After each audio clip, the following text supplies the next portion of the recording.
ఎంతో దివ్యంగా భవ్యంగా సీతారామ కళ్యాణం జరగడానికి ముఖ్య కారకులు కంచర్ల గోపన్న, అక్కడ దమ్మక్క, అక్కడి నుండి ప్రారంభమైంది. సీతారామచంద్ర స్వామి దేవస్థానం నిర్మించారు. ఆనవాయితీగా సంప్రదాయబద్ధంగా అది సీతారామచంద్ర స్వామి ఒక కళ్యాణం ఎంతో దివ్యంగా జరుగుతూ మరుసటి రోజున సీతారాముని యొక్క పట్టాభిషేకం కూడా జరుగుతున్నది. అయితే ఈ మధ్యన ఆ సీతారామ కళ్యాణంలో అనేక మార్పులు చేర్పులు జరిగాయి. మరి ఎందుకు చేశారో తెలియదు, దేనికోసం చేశారో తెలియదు, తెలిసి చేశారా తెలియక చేశారా ఇవి మనకేమీ ఇంకా తెలియడం లేదు. అయితే ఈ యొక్క సీతారామ కళ్యాణం కోసం ఎంతో మంది ఎదురు చూస్తున్నారు, కోట్లాది మంది రామభక్తులు. అక్కడ సీతారామ కళ్యాణం రోజున సీతారామ కళ్యాణం అని శుభలేఖల పేరుంటుంది, దేవస్థానం యొక్క పేరు కూడా సీతారామచంద్ర స్వామి దేవస్థానం అని ఉంటుంది. వాస్తవానికి సీతామ్మ తల్లిని రాముణ్ణి అలంకారం చేసి కళ్యాణ సమయంలో మాత్రము సీతారాములు అదృశ్యమవుతున్నారు.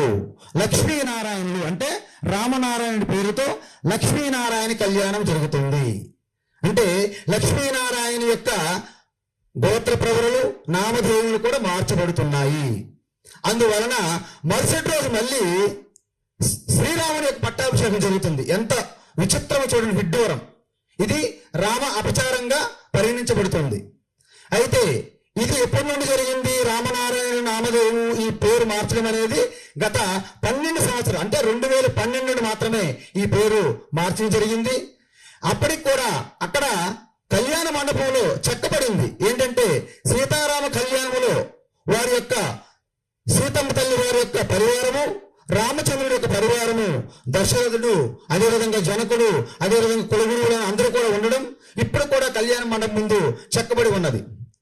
అయితే ఈ సీతారామచంద్ర స్వామి దేవాలయంలో ఎప్పుడైతే అక్కడ గోత్రనామాలు ప్రవరులు మార్చేశారో అక్కడ సీతారామచంద్రునికి ఘోర అపచారము, ఘోర అవమానం జరుగుతుంది.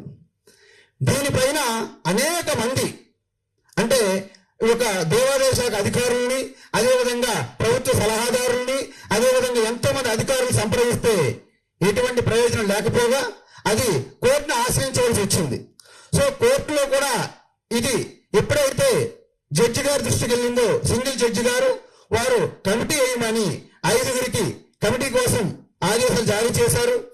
ఆ కమిటీ 2024లో ఏప్రిల్లో ప్రారంభమైతే 3 నెలల్లోగా కమిటీ రిపోర్టు సమర్పించమని అడిగారు.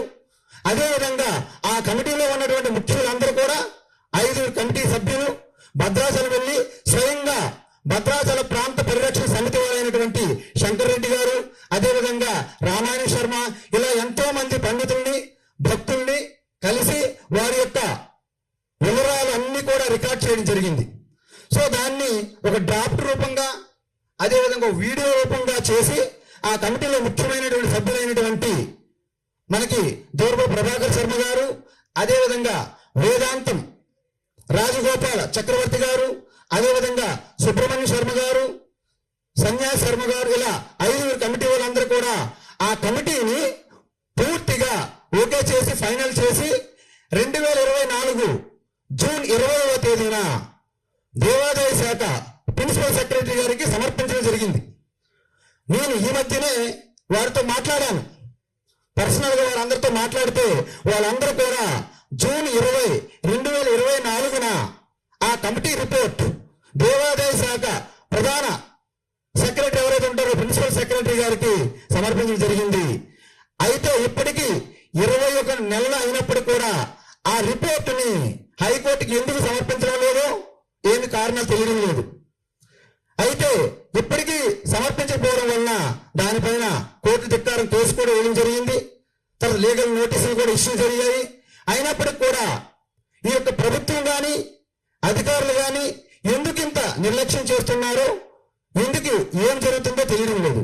ముఖ్యంగా భద్రాచల క్షేత్రంలో అర్చకులు ఎందుకు మార్చారు, ఏంటి అంత అవసరం వచ్చింది? ఒకవేళ మార్చితే సీతారామచంద్ర స్వామి దేవస్థానం పేరు కూడా మార్చాలి, వాళ్ళు మార్చట్లేదు. అదేవిధంగా శుభలేఖల్లో ఆ కళ్యాణం అనేది సీతారామచంద్ర స్వామి కళ్యాణం అని పేరు కూడా మార్చాలి, మార్చట్లేదు.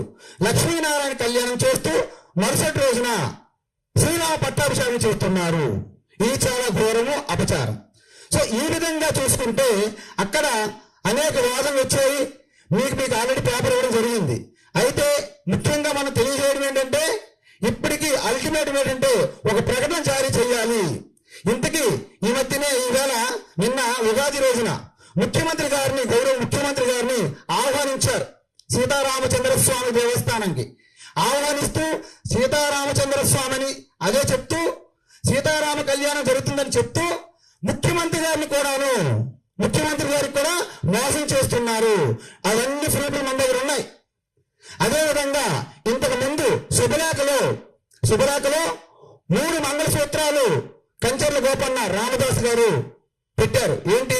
ఒకటి జనక మహారాజు తరపున, ఇంకొకటి దశరథ మహారాజు తరపున, ఇంకొకటి 50 మంది భక్తుల తరపున. ఆ శుభలేఖలు కూడా పేర్లు మార్చేసి ఇప్పుడు ఆ శుభలేఖల్లో దశరథ తరపున, జనక మహారాజు తరపున, భక్తుల తరపున తీసేసి 3 మంగళసూత్రాలు కేవలము రామదాస్ తరపున రాస్తున్నారు. అదేవిధంగా పేరు మారుస్తున్నారు, ఒక్కొక్కటి అక్కడి నుంచి తీసేస్తున్నారు. ఒక క్రమంగా, ఒక ప్లాన్ ప్రకారం, ఒక ప్రణాళిక ప్రకారం అక్కడ రామదాసు కట్టించినటువంటి రామాలయం సీతారామచంద్ర స్వామి దేవస్థానం మెల్లమెల్లగా క్రమక్రమంగా లక్ష్మీనారాయణ స్వామి దేవస్థానంగా మార్చడానికి చేస్తున్నటువంటి ప్రయత్నం ఇది అందరికీ తేటతెల్లమైంది. ఈ రోజు కూడా అనేక న్యూస్ పేపర్లో వచ్చింది, మెయిన్ ఎడిషన్లో కూడా వచ్చింది. ఆంధ్రజ్యోతి లాంటి మీరు పేపర్ చూడవచ్చు.